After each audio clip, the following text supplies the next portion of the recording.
For those who are unfamiliar, this is a guy named JP Sears. He's got a YouTube channel called Awaken with JP. It's got 2.8 million subbies. 2.8 million subbies. He's pretty big.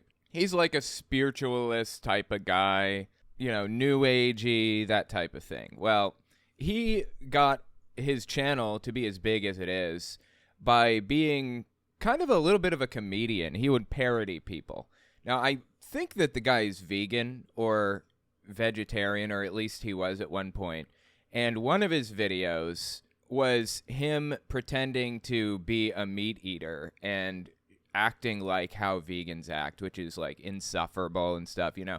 It's really funny. Dude is hilarious. If you want to see that video, I talk about it in the last part of this series. If you didn't see that, don't sweat it. This stands independently of the rest. I'll provide context if it's missing. But in the first part, if you go back to that, you can see a build-up that I did about his reputation and who he is and where he came from and stuff.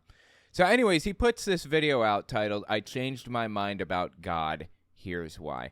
Now, honestly, I'm not even convinced the guy ever held a position on God other than he's real and I believe in him and all that stuff. So this feels like just a simple attention grab to me.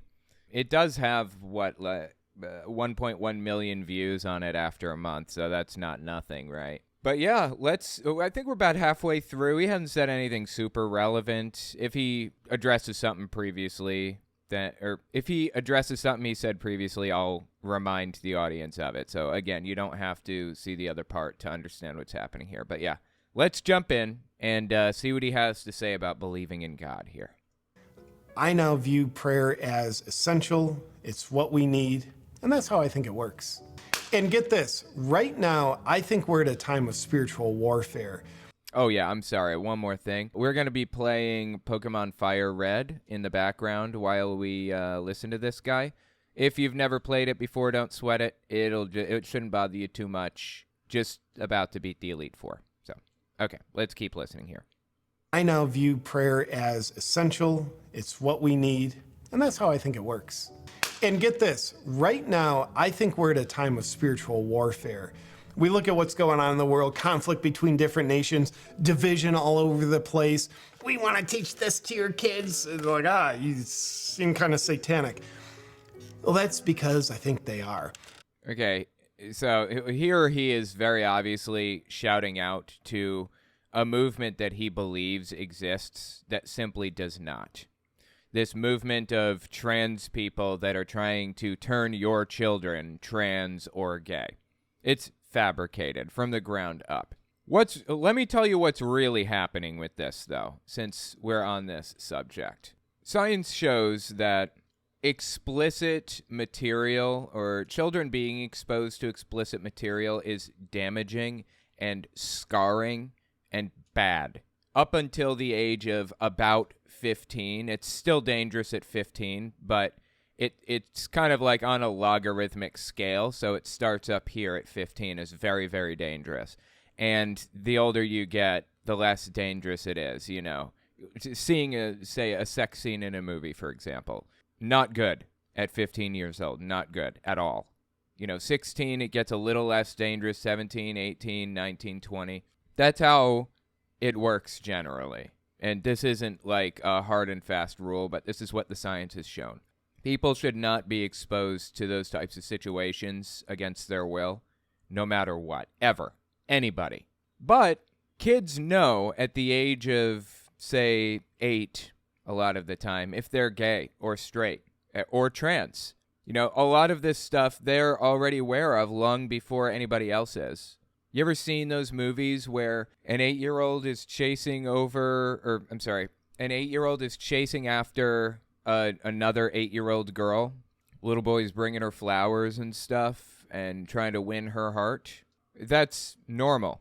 Children at that age have girlfriends. They have romantic interests. That's not unusual. But when it's a gay kid in that situation chasing after a boy, you lose your mind over it.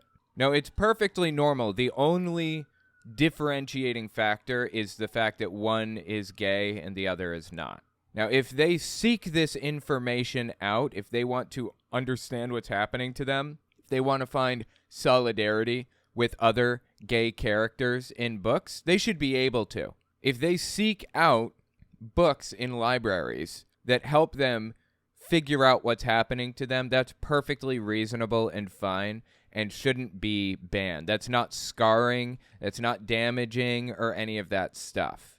If they seek out information personally, it's fine. But just having information available to people of any age, no matter what, Republicans lose their minds over it. Evangelical Christian extremists lose their minds because they don't want gay kids to feel normal. They want them to feel ostracized and gross and evil and bad. That's why there are so many book bannings across the country. Are these books that may or may not contain some mildly sexually explicit material, like a gay couple kissing, not even sexually explicit, just a gay couple kissing? Are these actually damaging or indoctrinating or any of that? No, of course they're not. This is simply about trying to force everybody into the closet and not giving them an opportunity to understand who they are from other people's perspectives. That's it. So there's no effort to groom children, quote unquote. That is a slur used against the gay community since time immemorial. Anyway, let's keep listening here. You seem kind of satanic. Well, that's because I think they are. So even though we see these literal things playing out at the physical level, I think what we're seeing is symptoms of what's happening at more of a metaphysical level. I think right now, Satan and God are at war. And like, this whole thing is nonsense and built on absolutely no premise whatsoever. He has a conclusion that he's come to that he just gave us about Satan and God warring. And he didn't even cite his reasons for believing that. Aside from, something's happening in society I don't like. You're going to have to explain all the rest of the premises you use to come to that conclusion before you expect anybody to buy what you're selling. Unfortunately, that's not strictly true. Unfortunately, he's got a channel with almost 3 million subbies, and he knows that some people are going to buy what he's selling. Critical thinking be damned. In a time of spiritual warfare, what's on the line is you and I, our souls, our children. One side wants to control us, the other side wants to free us. He lives in a fantasy land. He thinks that Republicans want to free people and Democrats want to enslave people. Really? That's absolutely unhinged from reality. Anarcho-capitalist says this person doesn't have a soul, he's a ginger. Okay, fair enough. I read that in a book once. I think what we do in our day-to-day lives, our actions, our thoughts, our words, is determining which side of the spiritual warfare we're fighting on. Oh, side note, I want to be honest about this. I used to have shame about saying the word God. You know, back when I thought, like, dude, I'm spiritual, I'm so cool, but not religious. I used to have shame about using the word God, and instead I'd say, the universe, or the all-knowing. I'd just create different names, but I actually just meant God. So I'm delighted to say now I have not only no shame about saying God, but I actually have joy in saying God. For what it's worth, when you use the term God and when you used the term universe or all-knowing to refer to God all the way back then, it sounded kind of silly then, too. It's not, like, less silly now that you're saying the word God. This is virtue signaling. He wants to show people how virtuous he is. God. Yeah, that felt pretty good. And then before I share a little perspective on what I think you and I can do to bring more God into our lives and the world around us, I want to do a quick disclaimer because it's something that tripped me up and gave me a negative view about Christianity and God itself. I would look at all the scandals that have happened in the name of religion. Totally. That's a fair point. Absolutely. There are so many scandals, it's obscene. I mean, so many wars have been fought based on religion, based on God. There's been so many corrupt scandals. I mean, so many church scandals where it's all about the money. Yeah. How can you trust a church? How can you trust anybody who claims to speak for God when this is the result almost every single time? How can you trust any of it? And then, of course, sexual abuse scandals in the Catholic Church. And Jehovah's Witnesses. So I would kind of throw the baby out with the bathwater, like, oh, dude, that dirty bathwater. Yeah, if that's what Christianity is, screw that. If that's what God is, screw that. Now I have a much more mature look where I do believe evil goes wherever it can. Infantilizing people, yeah. It's much more mature. If you view things this way, you're just immature. You haven't thought this through very well, is all. No, trust me, I've thought it through plenty well. Devil masquerades as an angel of disguise. So if the devil wants to control people, then a good way for the devil to do that is to find people where they're trying to find God. So I think we certainly need good discernment. And just because something... Okay, well, I'll tell you what. Seems to me that if Satan can just come in and wreak havoc, cause scandals on people and stuff, that should be an indication that that is not where God is, right? Seems to me that we should take that as a sign that God's not involved in that, or Satan is involved in that. I mean, I shouldn't even be buying into this perspective, but for the sake of argument, let's just do it here, right? So we should find a church that's middle of the road, vanilla, doesn't hate anybody for anything, and hasn't gotten themselves into a billion scandals, and doesn't create conflict with wider society and all of that stuff. All of that sounds like something I'd expect to see from a church that had been infiltrated by Satan. I would bet, this guy is kind of a non-denominational evangelical type of person. Hasn't named a specific person, but based on the things that he said so far, I already know what religious belief he is a part of. He's a charismatic / Pentecostal type of person who would follow the likes of Billy Graham or Jerry Falwell. That's back from the 80s. And modern times, he would follow Kenneth Copeland or Joel Osteen. Probably Osteen. I'd say he'd follow Osteen more closely than anybody. All charlatans, all grifters, all out for every penny that they can get. Shameless. And also, by the way, all people who hate the LGBT community. Claims to be of God, or a church or a person claims to be of God. I think we need discernment because the devil masquerades as an angel of light. But now, what I think is a more mature view, I will discern evil from churches, discern evil from God. So okay, fine. But if you find a church that is committing evil or a pastor that's committing evil, seems to me it's logical to drop that church and find one that isn't perpetuating evil, right? The people that this guy follows have perpetuated evil on the people around them. I don't have to throw the God baby out with the bathwater, but rather just throw the bathwater out and keep the God, which seems to be much more empowering. So here are 4 things that I think you and I can do to bring more God into the world. Oh God, here we go. One is to very intentionally have faith in God. It's hard to allow yourself to be supported by God if you don't believe in God, if you don't actively think about it. But yeah, I think everybody who's religious already does this. Having faith that there is a God, God has our backs, God has a plan, and our job is to be of best service to that plan as possible. So having faith, and then listen. It's one thing to have faith, then it's another thing to listen to God.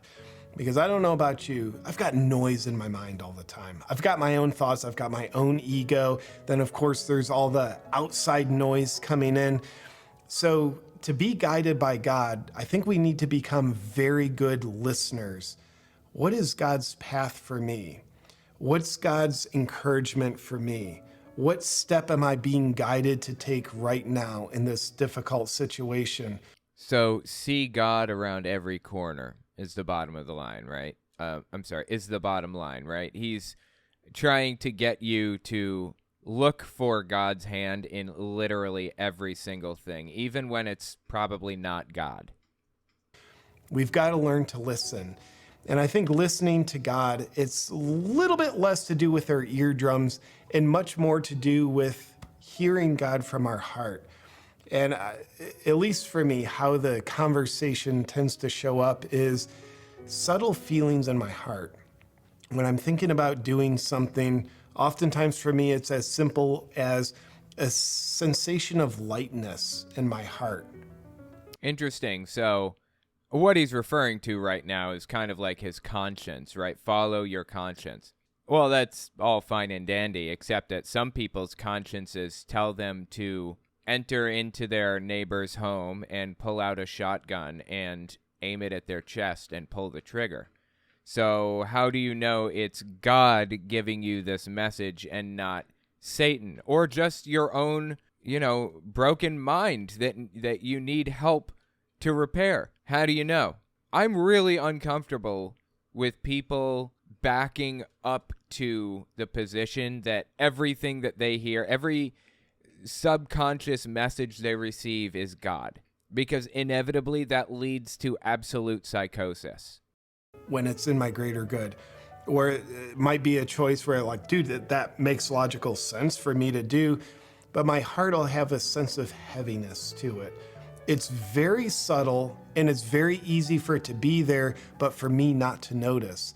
So he's saying listen to your gut, basically, and God is guiding your gut. Okay. That's why I find it essential to calm my mind and listen to the sensations of my heart, because I do believe that's how God communicates with us.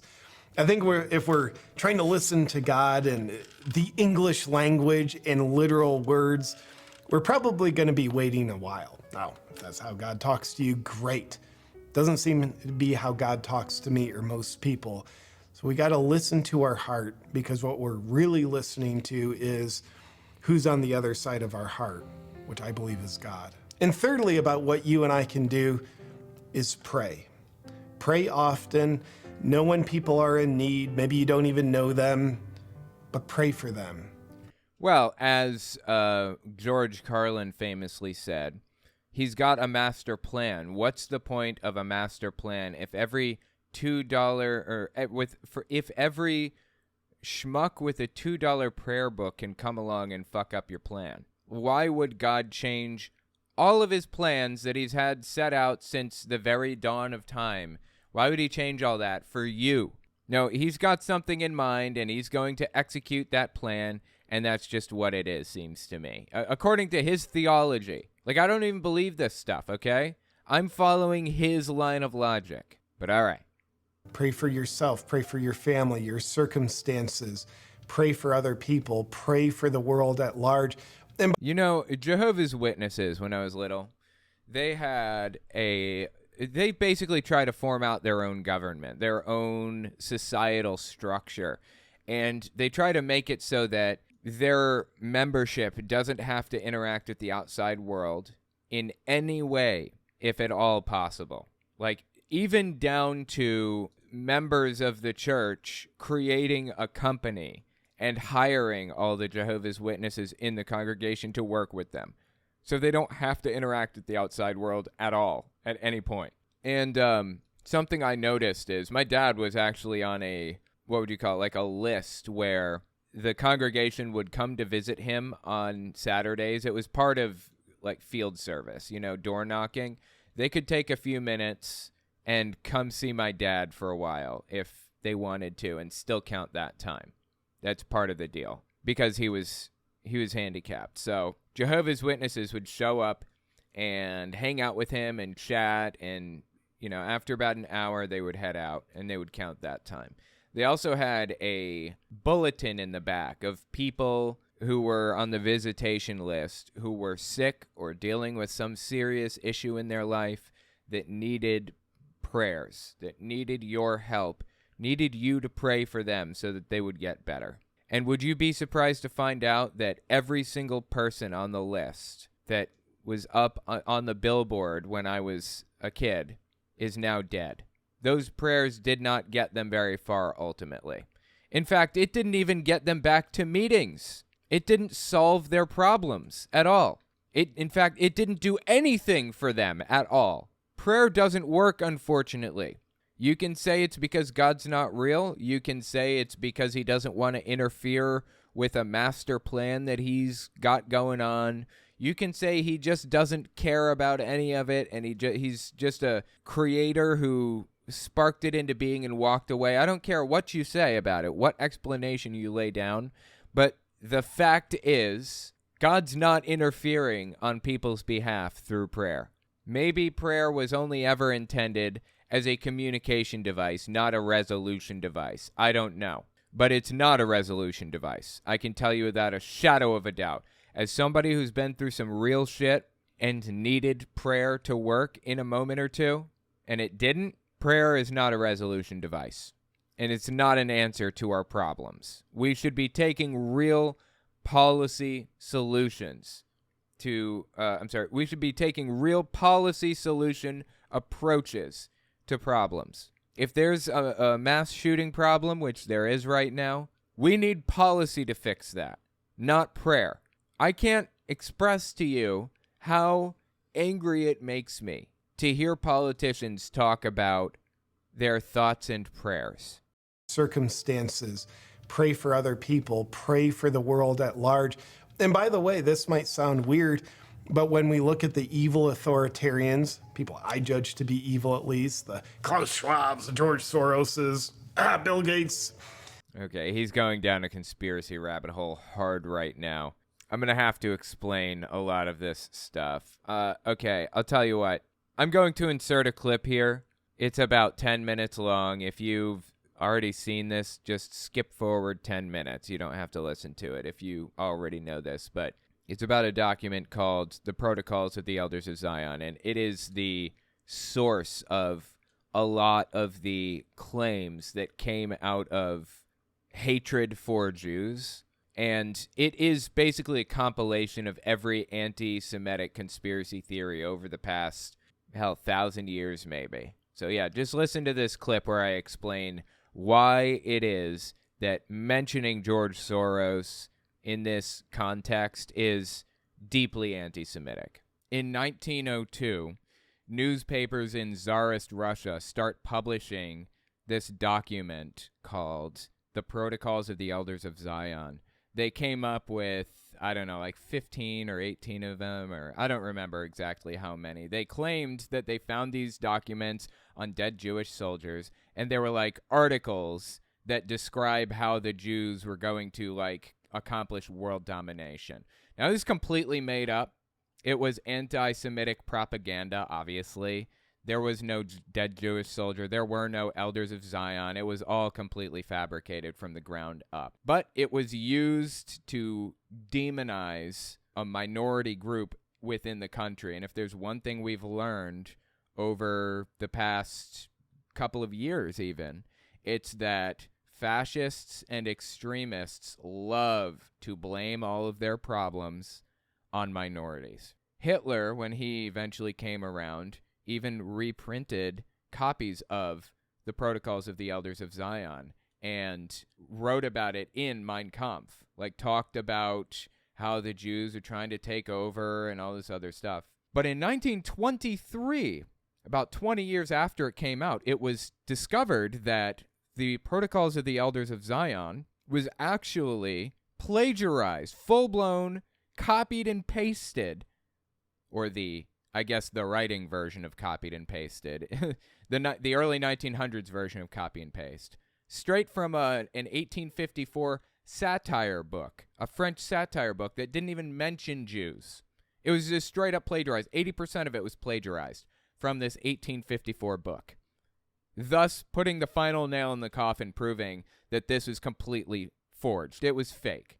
It was just propagandistic bullshit created by, anti-Semites to destroy the Jewish community. So that is what the Protocols of the Elders of Zion is. This is actually a copy of it right here, Protocols of the Elders of Zion. Now, it was compiled into a book in 1905 called Protocols of the Meetings of the Learned Elders of Zion, a little bit longer, but Yeah, it's all fake. It was all completely faked. I'm not exactly sure how many protocols there are. 10 at least. There may be more than that. Well, anyway, protocols includes things like, just listen to like one or two lines here. In miserable Russia, the Jews are less than 5% of the population, yet they hold over 90% of the official positions. Russians and Jews are very much different, yet Russia is governed by a mere handful of unprincipled Jews. The 95% of Russians have only a 10% say-so about their own government, and even the 10% in office are but lickspittle, or fronts, to the domineering Jews. To the reasoning mind, such a condition of affairs seems impossible, yet the condition exists. In fact, a careful study to the protocols alone will clear up the mystery. Now that you've read that one sentence from the Protocols of the Elders of Zion, a book supposedly discovered on a dead Jewish soldier, written by Jews in power, listen to what this televangelist Lance Wallnau says. He's about to explain Seven Mountains Dominionism, or the Seven Mountains Mandate, which is the televangelist's plan to take control of the country. I'm not joking. This is from early March 2022. 3% of the population, roughly 3 to 4% of the population, are radical leftist elites. 30% of the population are evangelical born-again Christians that are inclined to go towards Pentecostal language. I mean, we're really out there. 30% against 3%, but they neutralize the church because they're also in religion. They changed the definition of marriage, so they've taken over family. They've totally taken over academia, so the education institutions are teaching leftist theology or leftist ideology and silencing conservatives. They're controlling government right now. They've taken over legacy media, Hollywood, entertainment, and arts, and now they've got Wall Street. These are the 7 mountains, the 7 areas of society that they want to take over to control society in a Christian nationalist state, is what he's describing right now. This came straight out of the Protocols of the Elders of Zion, directly lifted from it. Did Lance Wallnau lift it? I don't know. Somebody did and provided this information to him, and he started repeating it. Somebody lifted it directly from Protocols. This is 3%. 30% of the population is Christian. How is it that 30% are dominated by 3%?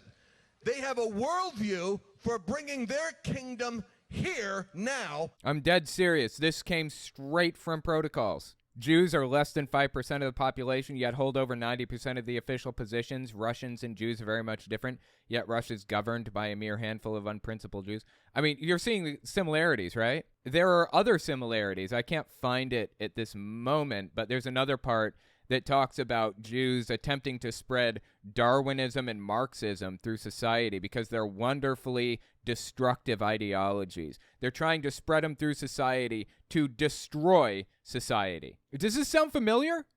Darwinism, Marxism, saying that they destroy society. The leftists are setting out to destroy it. Seriously. Word for word, the tactics being used on the right at the moment. That's what Protocols of Elders of Zion is. That's what it's all about. That's where a lot of televangelists are getting their ideas from. Directly, I don't know. Setting out to deceive, I don't know. Are they even aware of this document? I have no idea. But it's copied word for word in some situations, and it's uncanny. Oh, here's another one. The idea that Jews eat babies, or that the elites drink adrenochrome from children. That's straight from Protocols of the Elders of Zion. QAnon is nothing more than a rebranded Nazi death cult. Every conspiracy theory you can come up with came from this document. The conspiracy theory that Jews eat babies or that they drink the blood of children, that's from Protocols. Protocols of the Elders of Zion. The idea that they control the big banks and the media and all of the other stuff, Protocols of the Elders of Zion. It's from this document right here. The conspiracy theory that they try to cancel people that they don't like, cancel culture, Protocols of the Elders of Zion. It's all from this. The idea that Marxism and Darwinism are evil and that they're trying to use it to destroy society, Protocols of the Elders of Zion. It's all from this. Every conspiracy theory in the past 100 years that you can think of. The Great Replacement, where they're trying to bring in other groups of immigrants to destroy our culture and to outweigh votes and things like that? Protocols of the Elders of Zion. The conspiracy theory that Jewish people are trying to enslave the world or whatever other thing, it's all from this book.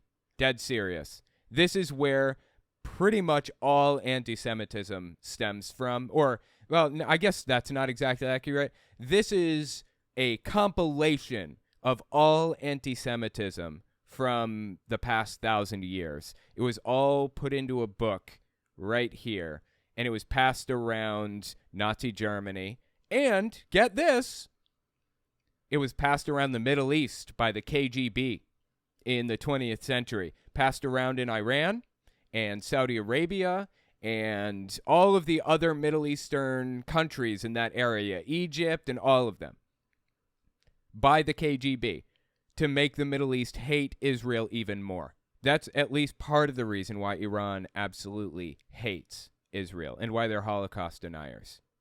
Or not Iran necessarily, but the leadership in Iran. That's why they're like that. Because the KGB passed these conspiracy theories around over the past 100 years. Thanks, past me. Okay, so we now know that he has some deeply anti-Semitic positions, like conspiracies, that he leans on. Let's continue listening here. Biden, Trudeau, it's not that I'm keeping track of who they are, but that's who I think they are. What would happen if we start praying for them? Certainly not. Like literally nothing would happen. They are. What would happen if we start praying for them? Certainly not praying for their agenda to succeed, but praying for them as the individuals. Dude, bro, there is no agenda, okay? There is no secret cabal out there trying to ruin your life. You live in a delusion. I look at them and what I see is godless people who are driven by their own ego, and I think evil is controlling their ego. So these are maybe people we need to pray for more than anybody else. To have them saved. And by the way, the more they're saved, the more they get God into their lives, which I don't know if that's going to happen or not. But hypothetically, if they got more God into their lives, we save them. Kind of saves us too, doesn't it? And fourthly, about what I think you and I can do is doing our best to live a life of service. A service to God's plan, a service to God's guidance for us. And who determines what that guidance is? Is it your local church? How do you know that your local church isn't one of those churches that covers up CSA cases or is out for the money and nothing else? How do you know? You don't. And then we also have to realize to do so, to live a life of service, we have to look at our own egotistical wants, our egotistical desires. They even might be authentic desires, but sometimes we have to be willing to abandon those in order to be of service to God. Now, here's a fact. A lot of people would say, dude, you mean not just dedicating my life to, well, me and serving myself, which is kind of narcissism, but how would I ever be happy if I... Okay, that's not narcissism. He obviously doesn't know what narcissism is, but all right. Serving myself, which is kind of narcissism, but how would I ever be happy if I don't do that? Well, I would say, how would you ever be happy if that's all you do? I believe... Dude, I work to... Okay, let me put it this way. I don't work for myself, like try to better myself. I'll tell you what brings me real happiness is making sure that my family is okay. That's what I really care about. I don't give a shit about myself. I mean, sure, I like buying things from time to time. You know, I like buying a new hard drive. I like buying new lights or a new camera or something. Like, that's what I do for fun. If I have extra money, I'll go out and I'll buy a new piece of equipment that's really useful. Bigger monitor, maybe, something like that. But really, my whole goal in life is to make sure that my family, my wife and my kid have every opportunity possible to succeed. Opportunities that none of us had, me, my wife, or my kid, when we were younger. You know, I lived in somebody's bedroom with my kid for a while because I didn't have the money to rent my own place with my kid. Stayed in a crib next to my bed. We were destitute. We had nothing. You know, the same situation for me when I was little. I had nothing. My wife had nothing. And now in my life, I have made it my sole goal to make sure that those opportunities are available to everybody around me. That is what brings me joy. It's not about being selfish, but you know what? If I did want to buy a new camera, if I did want to buy a new computer or a new whatever and make myself happy, I don't see anything wrong with that. This idea that you have to be completely selfless and give everything that you own to the church, to Kenneth Copeland, to this guy, to whoever, is the clearest scam I think I've ever seen. How do people not see straight through this, really? True happiness, fulfillment, and meaning of life absolutely requires us to be of service to a greater good. I get happiness being of service to not a greater good, but to my family. You know, Andrew Tate lives for himself and his interests and his own benefit. I don't care about that. I care about making sure that everybody in my life is taken care of. And I work myself to the bone to do so, and I do it happily. I enjoy it. I'm glad to do it. Contribute to the greater good of other people. I think that is absolutely what's required for us to be happy and fulfilled individuals. Now, not to be confused with the dopamine hits that happen when we gratify ourselves, when we make ourselves feel more significant and certain and in control by just kind of going after our egotistical wants, needs, and desires. We love those dopamine hits. They feel good. They're instant gratification. But that's not happiness. I don't know. I feel pretty happy when I buy a new camera. What's he talking about? It's not happiness. I get plenty happy at that. My wife gets plenty happy when she gets Starbucks when she's at school or whatever. See, this is interesting to me. This is what I like to call a delusion granted to the poor by the rich. The idea that spending your money on you is wrong and doesn't actually bring happiness, but spending it on, quote-unquote, the greater good, a.k.a. Joel Osteen or Kenneth Copeland or whatever, is a good thing, it is virtuous. That's nonsense. It's complete garbage. Your money is going to somebody who is going to spend it on making themselves happy.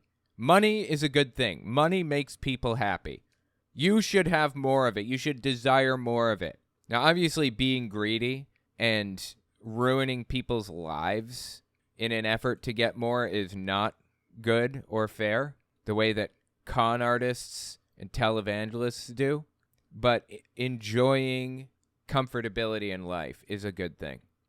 A life of service is what births true happiness. And I think to be of best service to a will greater than ours, we need to think about three things: our thoughts, words, and actions, and what are they aligned with? If we allow our thoughts, words, and actions to be as impeccably aligned as possible with God's guidance, then I think we're doing really well. That means we're someone, we listen, we have faith, we listen, we pray, but we also move our feet. Okay, so how do we know what God's will is? It says we should be in alignment with God's will. Who tells us what God's will is? Because the Bible is such a broad book that there's no way to know exactly what God wants, because there's a verse in there that contradicts every moral position at some point. How do we know which thing to do, which moral path to take? You know, this guy seems to have chosen the hateful, vengeful, discriminatory path. Have a problem with trans people and gay people and fabricate conspiracies against them and stuff. I personally believe that people should follow the message of Jesus, since that's who the whole religion was built upon in the first place. And for the record, Jesus didn't say a single thing about the LGBT community. Nothing. But he did say that you should love the people around you and take care of them. If you cared for others, and wanted to follow him and be like him, you should sell your things and give it to the poor. I distinctly remember Jesus talking about that. We take action. We take action with our words, our thoughts, and of course then our outward actions. That makes us a three-dimensional being, doing our best to act out God's will, being of service. I don't know about you, but I think the world needs a lot more of that. But that's something within our control. We'll never be perfect at, but it's within our control to do our best to be better at. A little better each day. So that's a little rundown on what I used to believe about God, what I believe now, what changed my mind, and what I think you and I can do to bring more God into our lives. Now, just a quick PS on... So he hasn't established, in my opinion, that bringing more God into our lives is virtuous. Certainly not bringing in more of his God into our lives. That hasn't been established at all, but okay. What I think you and I can do to bring more God into our lives. Now, just a quick PS on this.